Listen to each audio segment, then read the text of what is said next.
ნიგერიაში დატყვევებული მეზღვაურების შრომის ანაზღაურებას და სახლში დაბრუნებას ითხოვენ. მეზღვაურების ოჯახის წევრების ინფორმაციით დამსაქმებელთან დაკავშირებას ვერ ახერხებენ.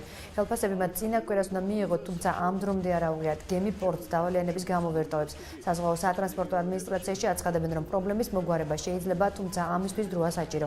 სამი ქართველი მეზღვაური ნიგერიაში იანვარში დაატყვევეს. პანამის დროშის ქვეშ მცურავ გემზე სამხედრო დანიშნულების უკანონო ტვირთი აღმოაჩინეს.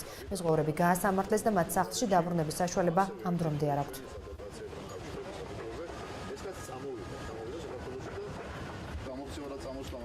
ამ წუთში მოთხოვნა არის ხელფასები და სახლში დაბრუნება. გემი შეიძლება იქიდან ვერ გამოვიდეს ერთ წელიწად და ერთ წელიწად ხომ არ იჯდებიან, გადაუხადოს მეპატრონემ მათი ნამუშევარი ანგარიში გაუსწოროს და გადმოაფრინოს საქართველოში. ამ ეტაპზე ის პრობლემა აქვს, რომ გემფლობელთან ვერ გადიან ვერანაირ სვიაზე, არც იქიდან ვერ ჩვენ გავდივართ აქედან და ხელფასებს არ ირიცხება რა დღესასწაულია მუსლიმანური ბაირამის გამო.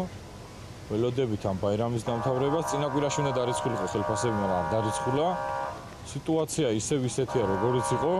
საზღვაო ტრანსპორტის სააგენტო არის მუდმივ კავშირზე გემის ეკიპაჟთან. მე პირადად ვქონდა გემის კაპიტანთან სატელეფონო საუბარი გუშინ.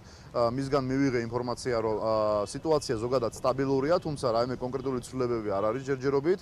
გემფლობელი ჰპირდება მათ ხელფასების ანაზღაურებას, პრობლემების მოგვარებას და საქართველოში რეპატრიაციას, თუმცა ეს როგორც ჩანს დროში იწელება.